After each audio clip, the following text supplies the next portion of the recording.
Happy Wednesday, February 12th. Can't believe, are you going to mimic everything when I say? And now you're on my coffee table. This is fantastic. To provide you some entertainment is Shirtless Wonder over there. Oh my gosh. I am so pumped for this call, and I know that several of you are, because we have a total badass speaking to us today, Alexis Doss. I know you guys saw her accolades in the graphic that I made, but just to kind of recap, she's a fur mama, a 6-star diamond coach, 2020 premier coach, Success Club 5 legend, a 6-figure earner, hashtag goals for everybody, right? And I'm really excited just to learn from her some of her Instagram hacks. Hey, cálmate. Because I am pretty sure that everyone went and checked out her Instagram page. Over 19,000 followers. Again, goals for all of us.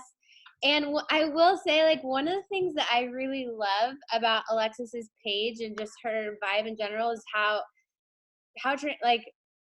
unapologetically transparent she is. And that's something that I know we've talked about and people are so attracted to. You know, like, I love your dance moves on there. I'm like, I wish I could dance like that. I think I'm the whitest white in my, I'm half Mexican, but not in my hips, like, at all. So I love that. You're so fun to, like, just watch on social media and learn from and be inspired by. And I was actually talking, I had a call with my coach, with Liz, yesterday, and she was asking me, like, what's obviously something's working for you because you keep getting like SC20 every month, and I really, it came down to, I really love being like transparent with people on social media. And I think there's something so powerful about that and building trust with complete strangers. And whether it's like transparency of like, yeah, the struggle is real right now, but really, and I told her, I was like, Liz, you like me because I'm such a weirdo. I don't hide that on social media. Like, I sang in my Instagram stories because I was so deliriously tired the other day, and like I got more messages from that than anything. So anyways, I just really love what you're about, Alexis, and don't want to waste any more time on our call. I'm going to turn it over to you, and I appreciate you joining us today. You're so funny. I appreciate you. You did such a good job speaking. Well, you're supposed to speak on my team call, then I messed up the time, so you did a Facebook Live. But it's nice because I'm just tagging everybody in there. It's easier to than sending them a YouTube link. So it almost worked out because I can just tag them in the team page. But I'm excited to chat with you guys today. I agree 100% with Jess. I don't know any other way to be on social media. I just am me. And I built to get up to that point, and I have a lot to share, so I don't want to share too much about my story, but I think it's always nice when you hear someone speak to kind of like understand where they came from. But I was not always the extroverted person that just like, I don't shut up on camera now. You have to get me to stop talking. And for the first year of my business, I refused to post a selfie. I would not post myself working out for the first year of my business. I hated speaking on camera. When I would like welcome my challenge group with like a video, I would literally be like, hey guys, welcome to my challenge group. I'm really happy that you're here. Like, that's how I was. And I'm a completely different person now because my like nutshell of a story with Beachbody, I went to school to be a high school history teacher. End of my senior year, I was like, oh my God, I don't want to do this. I can't believe I did 4 years of this, but got my degree, graduated, and moved from the East Coast to the West Coast with a guy I'd been dating for about a year. It ended up turning into a emotionally abusive relationship. He was a pathological liar. So this place that we were supposed to move into in LA did not exist. So I was homeless, sleeping out of my car for about 3 months in Target parking lots and like taking showers in the Santa Monica beach, just like a hot mess, while going through 2 eating disorders and having a really crappy, like, significant other who wasn't really significant. So eventually separated myself from him. And in February of 2013, which was pretty much 7 years ago, around the same time, I was diagnosed with PCOS, which is polycystic ovarian syndrome. And again, the person you see on social media today is the person who, like, I love nutrition. I love working out. I know a lot about things because I've done my research. Before Like Beachbody, I knew nothing about nutrition. I was eating like boxes of tuna helper. Like I would go to the grocery store and buy like 10 boxes of tuna helper. That was my jam. And I like knew nothing about nutrition. And once I was diagnosed with PCOS, I was like, I kind of have to get my stuff together. I can't feel like this. I don't want to be struggling with these eating disorders. I don't want to feel this way mentally. I was depressed. I was suicidal. I just felt awful. And so once I was diagnosed with that, I just started to do my own research. I started to read books. I started to look online, and I started to use Instagram as like my accountability place, like my diary. And so I started sharing. My coach ended up seeing me and was like, hey, you're doing all the things that a coach does, you're just, not getting paid for it. I was actually illegally streaming Insanity at the time. So if you ever have anybody that's like, I bought, DVDs from Amazon, don't count them out. I didn't even want to pay for Insanity. I was like, I streamed it. I think I still have it on my laptop somewhere. But anyway, that's kind of like my story to what brought me here. And when I started, I have a coach sneak peek webinar tonight. And one of the first things I open up with every time I do a webinar is that coaching is not about, and remember this for your people, coaching is not about waiting till you get to the place you want to be and then signing up as a coach. It's about knowing that coaching is going to be the thing that gets you to where you want to go, especially if you are somebody who's been struggling for 5, 10, 20 years with the same thing. Why all of a sudden would something change? So I realized if I started coaching, maybe it was going to rub off on me. And when I joined, I was 40 pounds overweight, still struggling with 2 eating disorders, depressed, and had no confidence. But I worked on my personal development in order to get me to where I am today. So what I'm going to share with you today, I kind of have done this call a few different ways, but I am going to get to the point where I talk about how I find people, kind of my process for all of that. But I find it important to talk about a few things before I get to that as a kind of a basis, because I'm very adamant about these things. So bear with me. And then I'm happy to answer any questions, but I talk a lot and I talk really fast. So hopefully you can keep up with me. So social media is supposed to be social. We are so afraid to invite people, find people, start conversations with people because we're afraid of what they're going to think. That's the point of social media. It's supposed to be social. That's why it's called social media. So you can't be afraid to reach out, have conversations with people, and just be real. Don't become a robot. What I see a lot of coaches do is they're crushing it in the challenge group, or they're doing great on their own journey. And then the minute they sign up as a coach, they go from like just being themselves to like being this Beachbody like robot, like a QVC commercial. Like, hi, my name is Alexis. I would like you to join my challenge group. And then like, that's how you show up on your Instagram story. That's how your invites sound. But like, you're no different from when you were a challenger to you were a coach. You just have tools to start helping people. So when it comes to social media, just keep that in mind. When I start conversations, when I'm reaching out to people, I'm 100% just trying to get to know them. And I've been doing this for a while, so I feel like I always can think of the questions that coaches are thinking in their head before they say it. Something I hear a lot is, well, I don't want to find people, build a relationship with them, and then when I invite them, they think that the only reason I build a relationship with them was because I wanted to invite them. That is the reason why, because this has changed your life. So you're trying to share it with them. The only way that would be weird is if you were trying to scam them. If Shakeology was something that was going to make them lose their hair and you knew it, and you were like, I can't wait to make everybody drink this and I'm going to make them lose their hair. Like, yeah, what you're offering is a scam, but it's not a scam. You had your life changed by the programs, by the products, whatever. So what you're doing is just sharing that. Now, it's not like it's my only intent. I can't wait for them to spend money on a challenge pack. I want to build relationships with people, and I only start conversations with people. And I'm going to talk about some of the different ways that I invite, but I only start conversations with people who I feel like could be like vibe with me. I'm not going to start a conversation with like a 65-year-old man. Nothing against 65-year-old men, but they're not my vibe. So I'm not going to start that conversation. So when I chat with people, I just act like I'm FaceTiming my best friend, talking to my best friend, because I just want everybody to experience this. And the more you can connect with people that way, it just helps. Okay.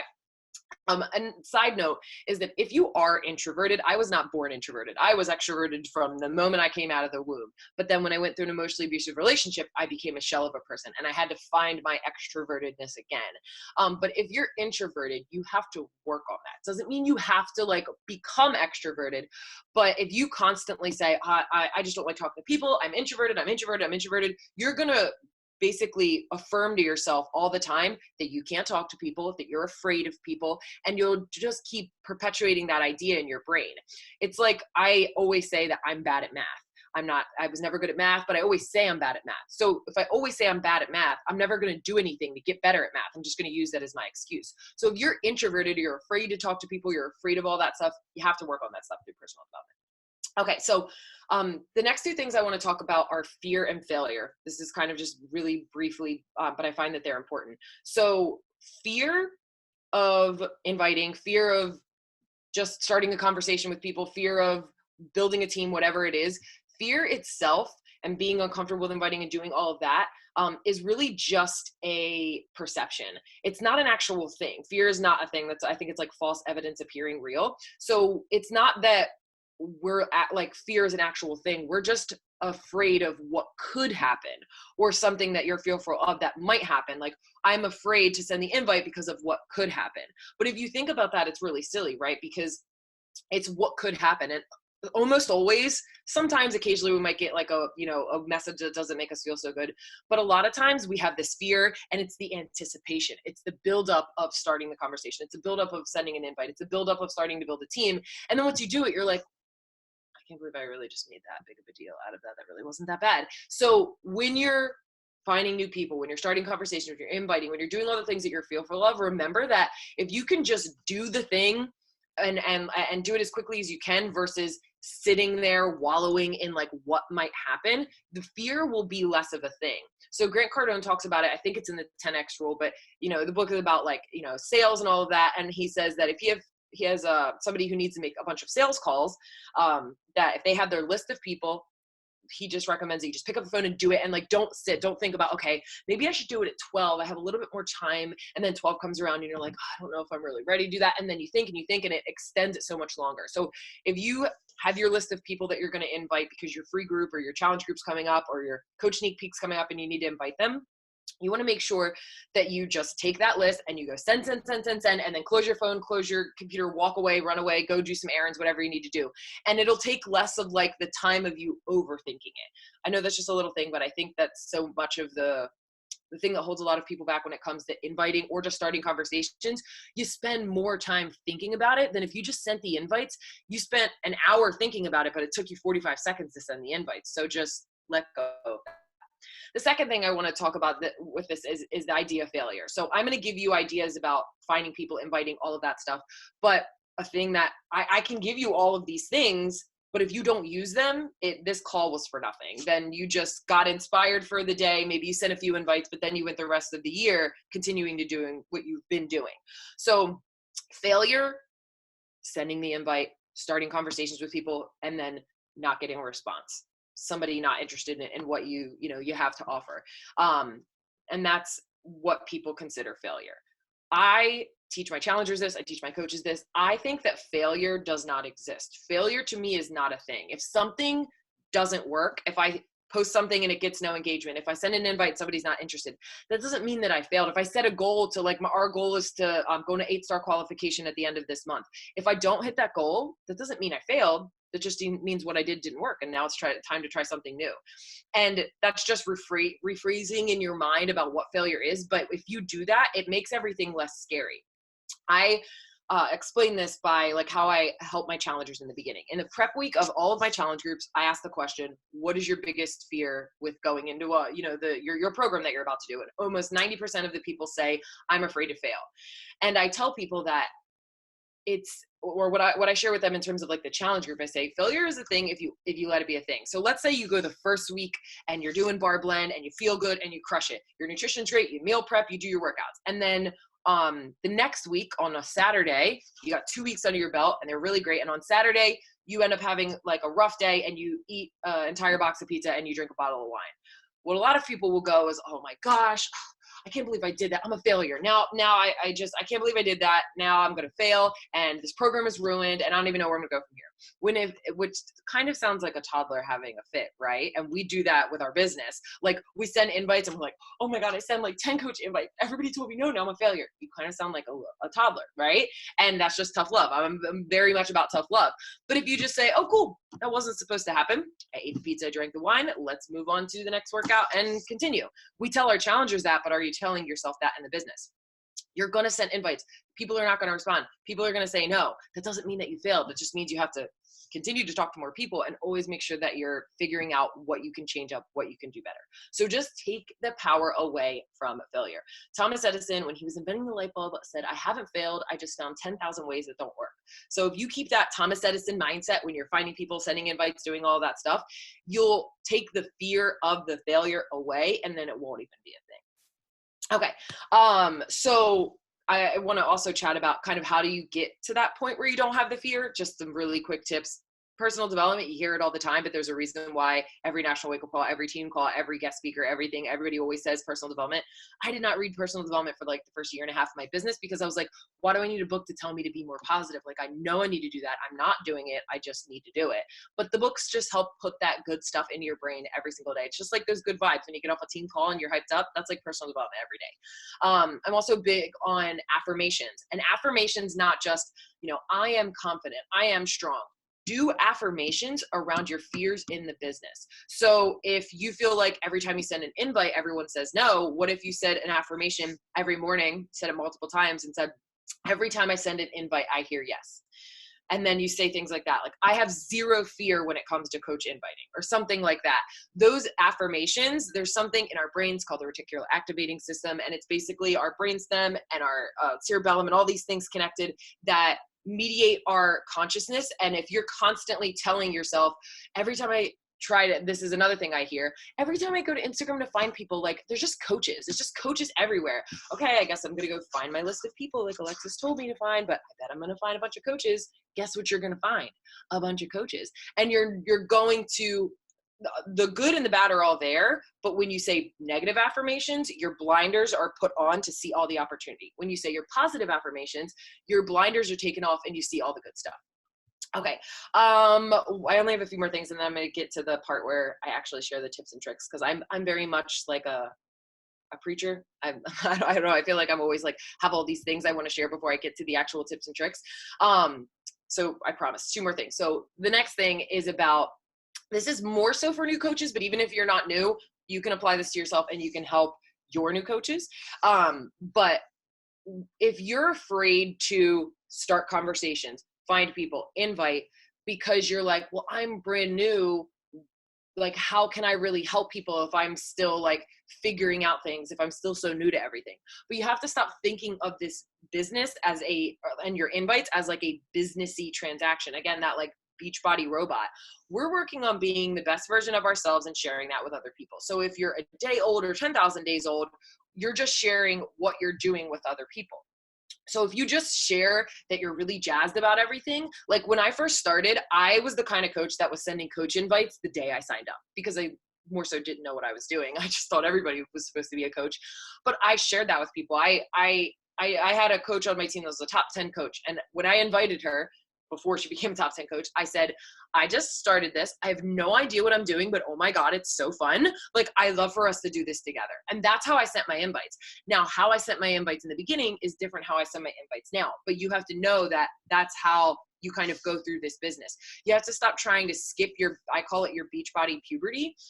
There's certain things in this business that you're going to do a little bit differently when you're a brand new coach, and you're going to do a little bit differently when you're a coach who's been doing this for a little longer. If you just started and you don't really have a presence on social media, you haven't gotten vulnerable, so you haven't built trust with your audience, you can't necessarily just invite random people and expect them to respond. Now, there's the likes and the comments and the views, which I'm going to go to.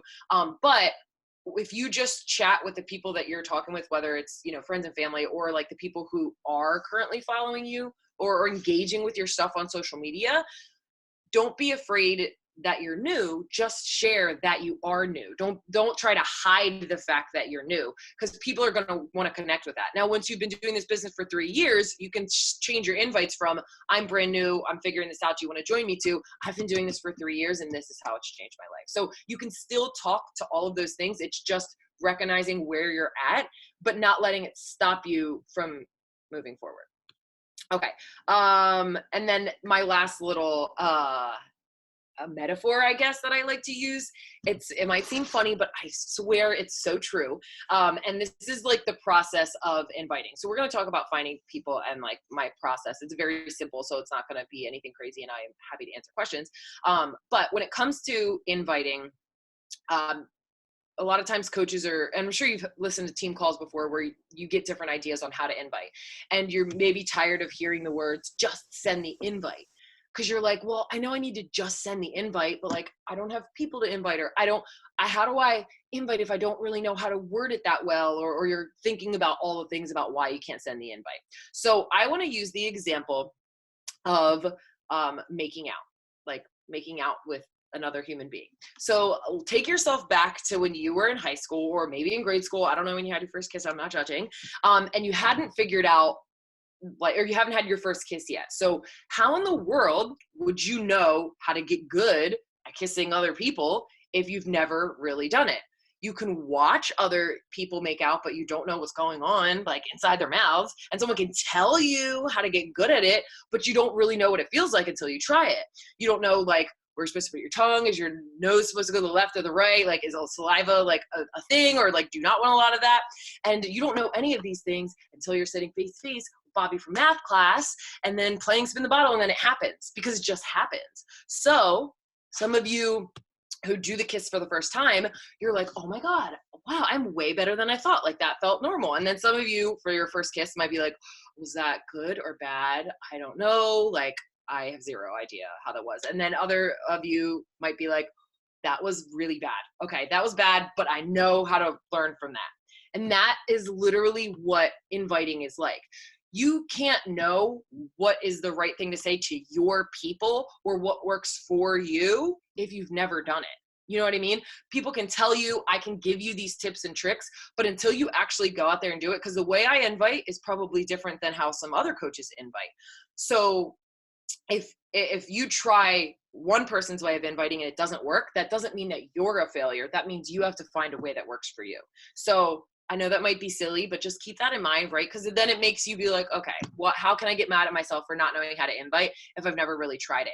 And you have to be okay with trial and error. I have gotten my way or gotten to where I am in the past 7 years by trial and error and being okay with that, because again, failure is not a thing. I just tried it, it didn't work, and I'm going to move on.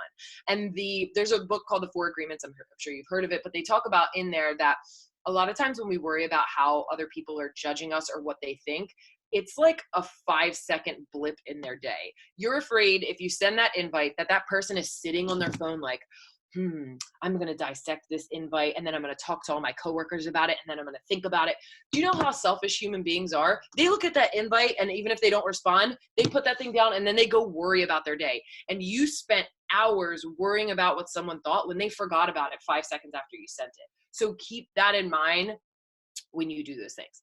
Okay, so let's get into the actual stuff. And I actually have this thing that I can share my screen with you. I'm going to show you guys some stuff in a second. Like I'm going to share my phone screen. But just keep in mind that there are lots of different ways to invite. Like I kind of already said, there's going to be things that you try and they work, and some things don't. And even if you hear some of the stuff that I say and may have contradicted with somebody else that you've heard, that doesn't mean that one is right and one is wrong. Again, it's just what you have to try. There's so many different ways to use this business. So let's talk about finding people first. So I personally have not found people through hashtags in I don't even know how long. I don't look through hashtags at all. It doesn't mean that they don't work, but I just find that there's a lot of other ways to find people. But I will comment on some things with hashtags. The market is not saturated with Beachbody coaches. You're just only looking through the hashtags that Beachbody coaches use. So you know how many other coaches use hashtag dog mom, hashtag fit mom? So if you're going through that hashtag and then getting frustrated that you can't find people, that doesn't mean that there's only Beachbody coaches, because keep this in mind and put this into perspective. I went to leadership a few months ago, and they said that out of the 450,000 coaches, there's only about 20,000 coaches that are consistently enrolling people. So that means 20,000 people in the entire organization. There's 570 million people in North America and 68 million people in the UK. We haven't even scratched the surface of like people that could be a coach. And we haven't even opened in every other market. like in terms of other countries. So there's so much potential. And I share this in my coach webinars too.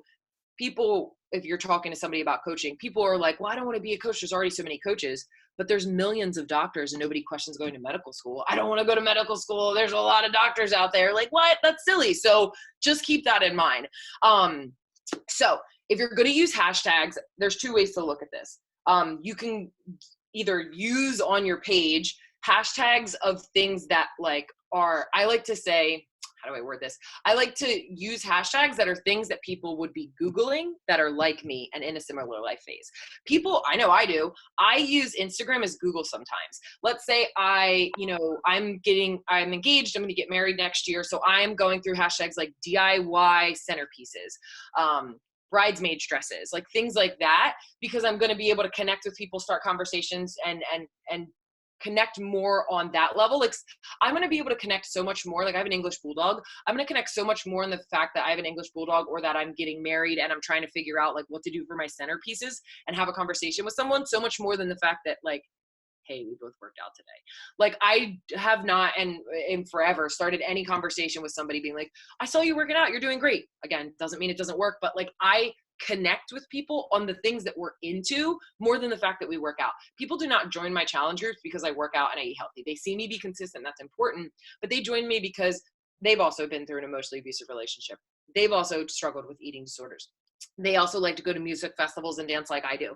So that's how I connect with them. So think about what your life phase is. Bonnie and Gold talked about this a few summits ago, but like your life phase. So instead of just saying I'm into yoga, what is a life phase you're going through? Are you redoing your house? Is your kid teething? Like you could, do you like to make organic baby food? I don't know. Like think about the things that you're into that are specific to like what you're going through right now in your life. My life phase a few years ago was being a server and a waitress. My life phase right now is planning a wedding. So think about those things and go through those hashtags. And instead of going through like healthy breakfast hashtags, go through vegan breakfast ideas. Again, more specific to what you're doing. So use those on your pictures, but also go through those because again, it's more, the more specific you can get, the better. Okay. So I'm going to share my screen with you guys really quick.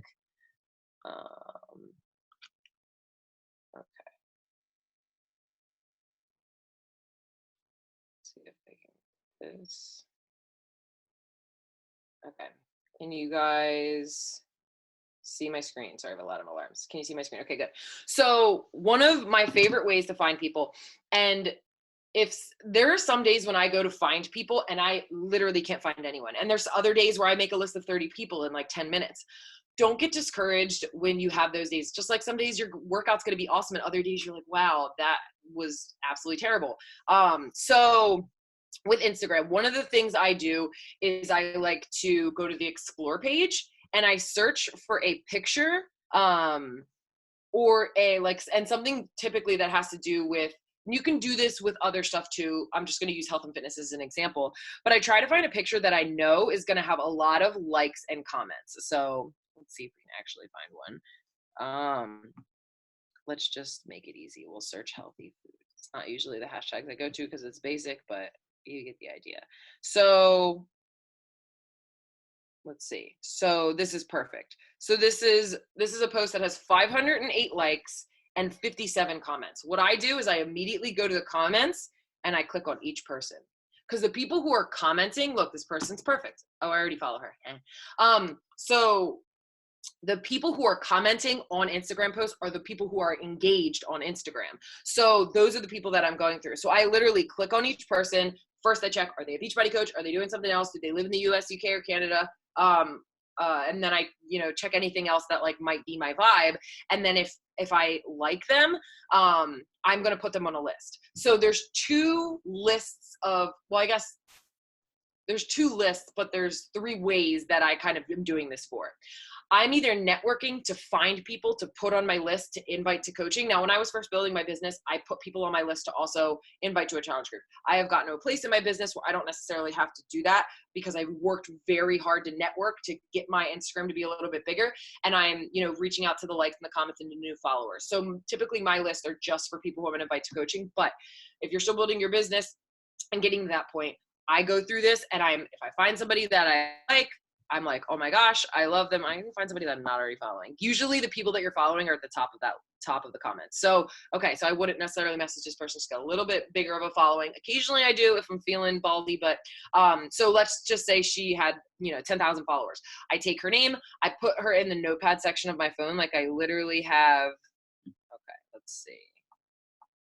So I have this list. I literally copy their name, put it in there, move on. And then I keep going to find people through that list. So sometimes I'm trying to build the list of people who I'm going to invite.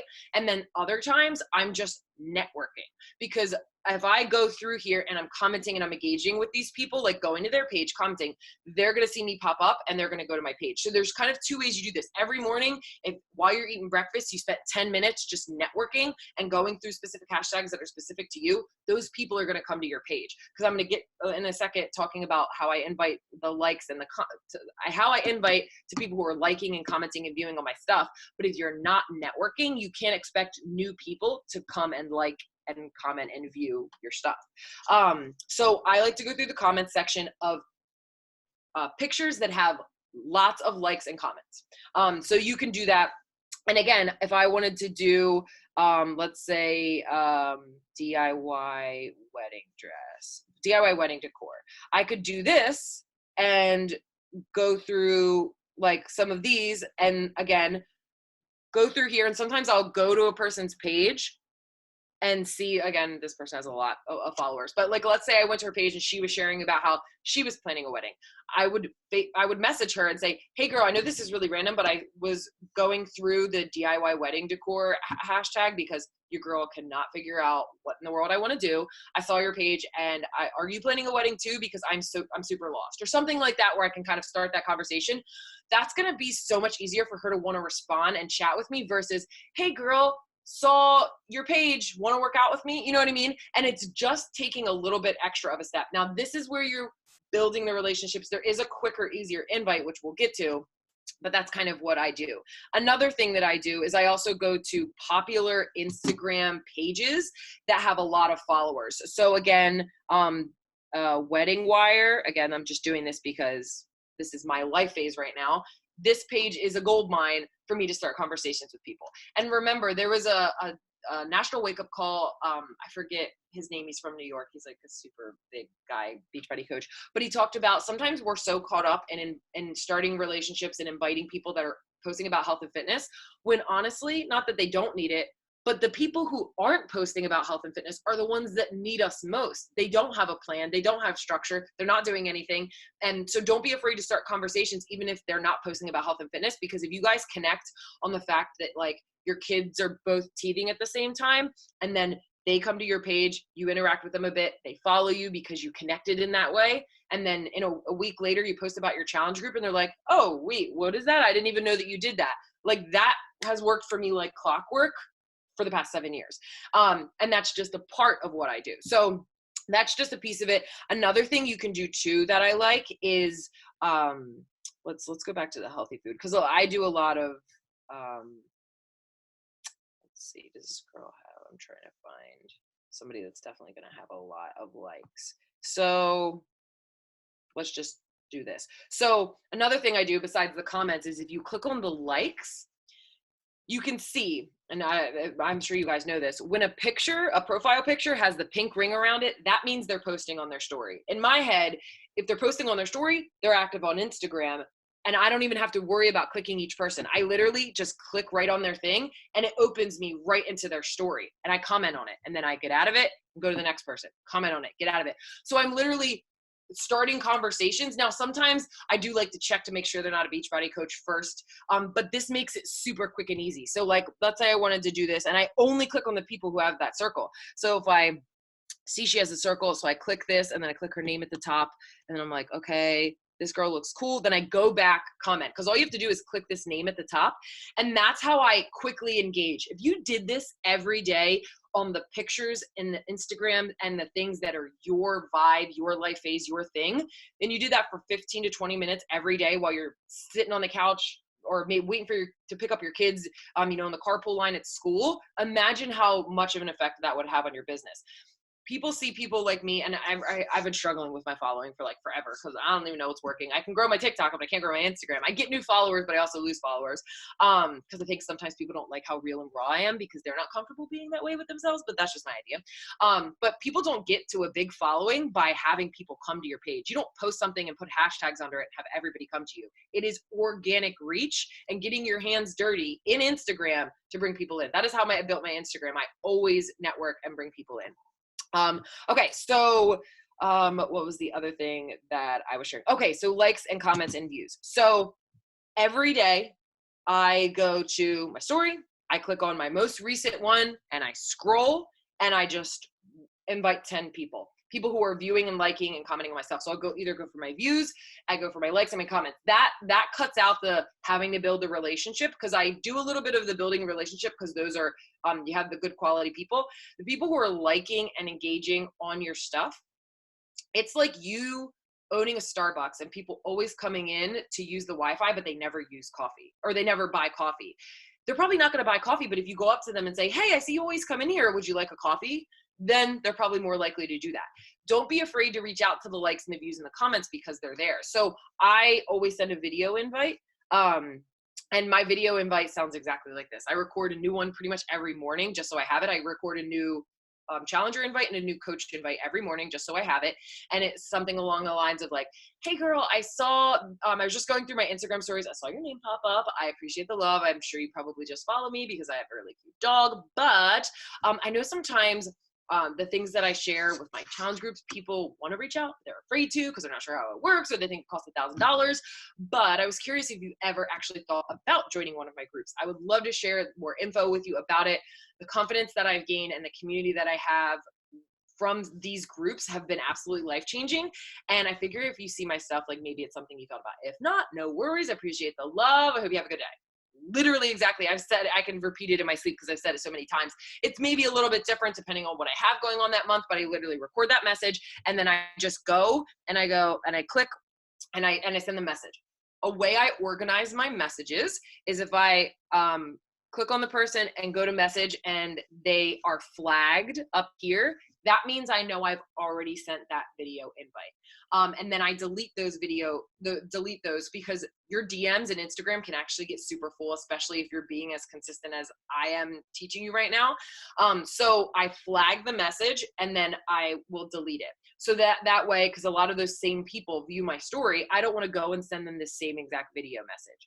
But once I know I've sent it, my goal is to just plant the seed. When you change your goal when you're sending invites from my goal is to hear yes and my goal is to just plant this, or go from my goal is to hear yes to my goal is just to plant a seed, that's all that matters. I cannot tell you how many people who I message or send the video message, and I might send like a check-in message like, hey, did you ever get the message? And they don't respond. I flag the message and delete it. That way, if I see them later on, I don't send them another video message. I can tell you how many times I'll post about a challenge group and they're one of the first people to vote.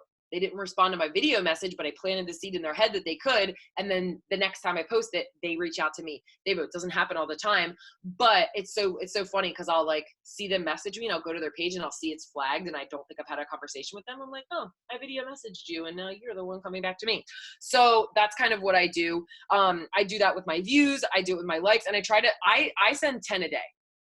That's all I do. I know a lot of people do other ones, but again, I do that through my likes and my views and my comments. I never message people who I've not had a somewhat of a connection with. So I'm either finding them, building relationship, that kind of thing, or inviting for my likes and my views. I've never really cold messaged anyone. I know some people do. It just has never worked for me, and not in the climate of this social media. I think cold inviting could have worked 4 or 5 years ago, but for me, I don't really think that it works. Another thing too is that if you have a bigger following, I'm not saying that like it makes it easier, but there's certain things that you can do because you've built a presence. You've built a trust on social media.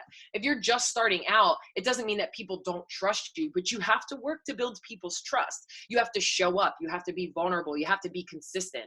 I teach my team that like people don't want to join you because you're perfect and that you show up that you do your workout every day. They just want you to show them what consistency looks like. And if you're not consistent on social media, don't send these invites and expect people to say yes, because when you send that invite, they're going to come to your page and see what you're doing and then kind of see, what you got going on. So that's really like the ways that I find people. Another thing too is if, like, let's say I find somebody, let's say I go to this girl, what you can do too is if, let's say you find somebody, I always like to find people that like I consider gold mines, where if I like them and I think they'd be a great coach, I'll invite them to coaching. But if I've invited them and they're like not interested at all, and I can't even follow up with them because they're like, Beachbody sucks, whatever. I've had people say that and then they want to join. I will save their account and then I'm going to go through their likes and comments. And because they're not going to be a coach, they're missing out on the opportunity of the following that they have. I would never do that to another Beachbody coach, but the person's not interested in coaching. And sometimes people are like, I'm just doing this for my own accountability. I'm like, I want to help those people. So a lot of times I'll save their accounts and know that like this person has a really good following. They have a good engagement. And I try to, find people, build a relationship with them. Another thing you can do is that if you find somebody that you like, they're your people, they have kids, they're into the same things that you do. If you click this down arrow, it will show you other accounts that are just like them. And then I literally go through, and sometimes I end up in this like rabbit hole because I'm like, oh, I found this girl, love her, follow her, whatever. And then I'm like, oh my gosh, I love this person. So I either click on her arrow or go through her likes and comments. And it's literally just a plethora of people, but you want to make sure that it's your kind of people. So I think that's all I have. I know that I talk a lot and just blab on for forever, but hopefully it was. No. Oh my gosh. So good. I've been typing away, writing so many notes. Hey, can you please be quiet? Oh my goodness. All right, I'm going to open it up to you guys first. Who has questions for Alexis? Yeah, I can kind of read through. I don't know if anybody asked a question. Because there's like one thing I didn't go over that I can go. How long do you consider yourself as new? I like to say that you're still new a year and a half to 2 years in the business. Now that means in terms of like your social media, like there's some people that can join and really focus on networking, crushing it, getting out there and build their account. So their account isn't necessarily as new, but in this business, I feel like if you've only been a coach for a year and a half, like I have one of my coaches, she's a diamond, she's almost 2-star, and I still call her a baby coach because I feel like if I think back to where I was a year and a half ago, like I didn't even know what I was doing compared to what I do now. So that's just. I'd agree. I feel like especially the first year of actually being consistent for a year, there's some people who've been had a coach membership for 5 years, and I still feel like they're new because they had been so inconsistent and not really done anything. So I think part of that, and then other people will dive right in and like go all in with their business from the beginning. I totally agree. Somebody said, what's a big following? So for me, it's not necessarily always the number. I mean, 10K is definitely like a goal because you get the swipe up feature. But I've seen people that I'm like trying to invite to coaching that have 3,000 followers and they get more likes on their stuff than me. And I'm like, your engagement is really great. So I feel like you can have a presence for yourself if you make one. It doesn't necessarily have to, because you can have a big following and it not be anything.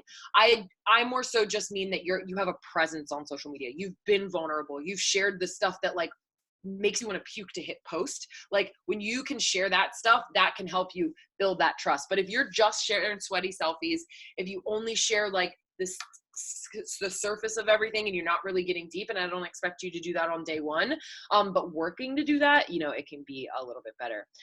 Looking at your pictures and so they look real and a bit more like mine. I see all the pages where every pic looks perfect. They make me worry my Insta isn't pretty enough. No, man, I think I do agree. There's this fine line. I just had a call on social media last night with my team. There's a fine line of not feeling like you have to be filtered and perfect, but also making your account look appealing to the eye. Because regardless of whether we want to do body positivity and we want to be real and raw, that's legit. But people can't get to know that side of you off their first impression, because first impressions are everything. Even if it might sound like it's not as real, it's a true thing. We're human beings. When someone opens your Instagram, they're on there for about 5 seconds. They're looking at your bio, they're looking at your feed. If you have like the pictures where you have white borders on one picture and then not on the other, and then you have a bright picture and then you have a dark picture and you don't have the same kind of vibe, it's not as eye-catching. So someone can get to know you a little bit deeper through your stories, but because your feed is for new people, your stories is for people to get to know you. So you have to be able to catch people's eye. I love Lightroom and getting presets. You can buy presets for like $5 on Etsy. Photographers make presets, and then you can apply them to your pictures. And if you're not sure how to do that, just go to YouTube, search Lightroom, tutorials. It's very easy once you figure it out.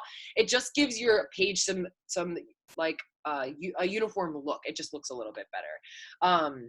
But something I wanted to mention too, just like a very, very brief process of my inviting process, is however I end up engaging with people, or like, I guess the relationship people. So let's say I find people through the wedding hashtags or something like that.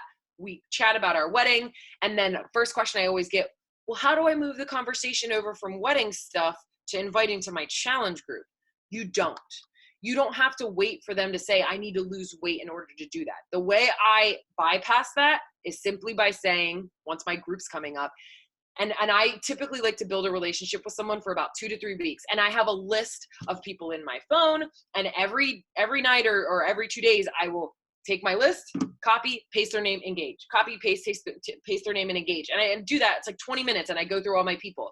And that's why I have my likes and comments where I'm doing 10 a day. So I am getting the quantity of invites out, but then I'm doing quality conversations, and I'm not doing the building relationships with people like 75 people at a time. When I was first building my business, I did 60 a week. I don't do that now because I don't necessarily have to, but I did in the beginning because I was willing to make that sacrifice to get to where I am now.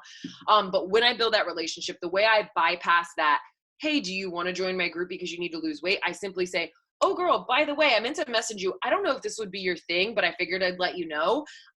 Then go to my challenge group invite. That's all I say is, I don't know if this would be up your alley. I don't know if you'd be interested in this. And then I finish with, if it's not, like, no worries, just wanted to let you know. And you can't worry that someone's going to be like, oh, well, they're going to think that I just invited them because, or I just wanted to be friends with them because I wanted to invite them. I have almost never gotten that message. I can't even think of a time that I did. Now, maybe somebody thought that. And if they did, my intentions in my heart are good, it's not my job to make them feel a certain way about me. I know I'm trying to share this opportunity with them because it's absolutely changed my life and I don't even know where I would be without it. So I'm going to share that unapologetically because that's just how I am. And I'm not going to be selfish and keep this opportunity if it's changed my life away from them. And another question I always get is, how do I keep track of these people? So building relationships when I'm in that haven't invited them phase yet, I keep them in the notepad section of my phone because it's easy for me to just copy and paste. But I do everything and live and breathe and die through Google Streak. I would not be able to work my business without it. If Jess wants me to send, I have a webinar I did. It's like an hour and a half webinar I did on how to set up Streak and how I use it. Tips and tricks. I literally just updated it last month because I usually get that question when I do this call. But once someone says they're interested, or I've messaged for my likes and my views and someone says, yeah, sure, why not? That's when I take them and then I add them to my Streak, because I'm not going to put somebody who I'm just building a relationship in my Streak if like it ends up kind of falling off, they never respond and they don't message me back for like 7 months. Like I'm not even going to do that. So that's kind of how I organize it. I know it might seem like a lot, but hopefully that makes sense. But yeah, I think that's all I have for you. If anybody else has any other questions. Hey, Alexis, I think that Felisa actually asked a question. Okay, stop spitting. About how raw and real that you are. And I'd love to get your perspective, and you can read kind of some of the things that she's talking about of like real hardship. And I think this is a great question because there is a line where we're like, what's our purpose of being transparent with people about the struggle? Because I've had situations that I've shared that are really, really hard. And I'll, like, personally for me, I share that because not to say, my whole brand is about being an overcomer, and you can't talk about being an overcomer without talking about the struggle. And so even when I'm talking about the hard, I'm talking about what got me through it, or why I'm choosing to process through when it's really hard, that I'm processing this loss or this grief or this hardship. I may not have it all figured out, but this is my intention in it. And like my message to people is I want to let you know that you're not alone. If you've struggled with this, you can do it too. Let's be on this journey together. Or I've overcome this and I'm sharing it with you because I want you to know that you could do it too, that kind of thing. But Alexis, I'd love to hear what you have to say about that. Yeah, so the only reason we're afraid of sharing that, and if it makes you vomit, I tell my team, if it makes you want to puke, share it. Now, the goal is to not have like a fully blown out plan, but you're not just going to go from not sharing any of those things to sharing every single thing about your story. You can start to puzzle piece it and share that you went through something hard, or kind of hint at it and kind of talk about it, and then slowly get more comfortable with sharing it, because then it'll help you build up that like feeling. Because the only reason we're afraid of sharing that, and this, I'm a firm believer in this, whether people want to admit it or not, when we're afraid to share something, it is only because we're afraid of what other people are going to think. That's the only reason. So if you take out like, I'm going to post this and pretend like it doesn't matter, and because it doesn't, because it's going to do more help than it is bad. Because if you share something like, I have a few other coaches. One of my coaches literally just yesterday shared, it was like her 2-year anniversary of when she tried to commit suicide because she was molested. She was in like well, I forget, this like religious cult thing, and like it was this whole thing. I forget what it's not Mormon. It was something, but she went through this whole thing and she shared that, and the messages that she's gotten from people being like, when you're vulnerable, you make it okay for other people to be vulnerable. I've shared about my eating disorders, and I used to have this eating disorder where I used to chew food and then I wouldn't swallow it. I would spit it into a cup so I could still enjoy the food, but not. And I never even realized it was an actual eating disorder, and it messes up your mouth and it does all this stuff. And I used to do it for years. I would just chew food and spit it in the cup because I was like, oh, I can eat pizza and I can do all this stuff, but I don't have to swallow it so I won't get fat. And I shared that, and that was really hard for me to share because it was embarrassing. And I had people that were like, I didn't even know anybody else did that. And then they told me later on that they actually went to therapy because I made it okay to talk about that. So for me, if I'm going to bother someone, or someone's going to say, there's no need for you to share anything like that. Okay, Karen, like that's fine if you feel that way, but there's going to be way more people that I'm going to help inspire, make it okay that they don't have to suffer through this alone. And if it bothers a few people, and I'm not saying people can have their opinion, they can, but they're not my people, and that's okay.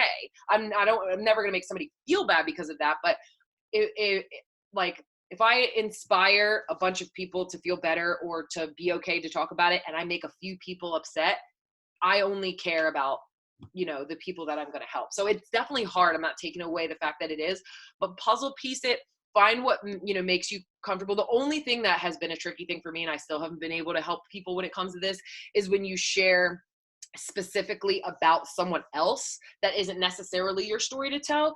If you have somebody that like, you can kind of share about them, but not necessarily say who specifically it was. Or if you're, like cut ties completely with that person, then for me, at least personally, like if they're not in my life and I haven't communicated with them in 10 years, I'm perfectly fine with sharing that. But if you do have a consistent relationship with them, maybe even have that conversation to share that. Because again, this is a business. If you treat it like a business, it'll pay you like a business. Not that we're using our struggles to pay us money, but our story is our business because of how we can change lives with it. So if there's something I really want to share, I just got to figure out how best I can do that, how best I can puzzle piece it to kind of get to that point. So I love that so much. I think that's really powerful. And for me, I can speak personally, like sharing the hardest parts of my life has been so healing. yeah, like it's not easy, but it's so healing, especially like you said, when you get people reaching out to you and saying, because of you, I'm actually able to heal myself because you were brave. I feel like I can be brave. There's something so gratifying and healing in that whole thing. So yeah, and Felisa, I think that you'll find there's more people in your life, in our team, that have gone through everything that you've been through that you never would have known. Yeah. And like Dana as well, 48. She's one of my best friends. I still cannot say her last name. 48 she would be a good person that you could reach out to, and I can ask her to speak specifically about that because she's been through a lot of that too, and through an abusive, physically, emotionally abusive relationship where she had to escape with her newborn, like literally escape in the middle of the night. And that's been a huge part of her business that she's shared, because there's so many people who need to hear that they can get through it too. And unless you've lived it, you can't be the person to say, I've been there, you could get through it too. But it's such a gift to be able to say, I've been through this, you can do this too. You know what I mean? Like, there's something so powerful about that. As painful as all of that is, there is something really powerful about it.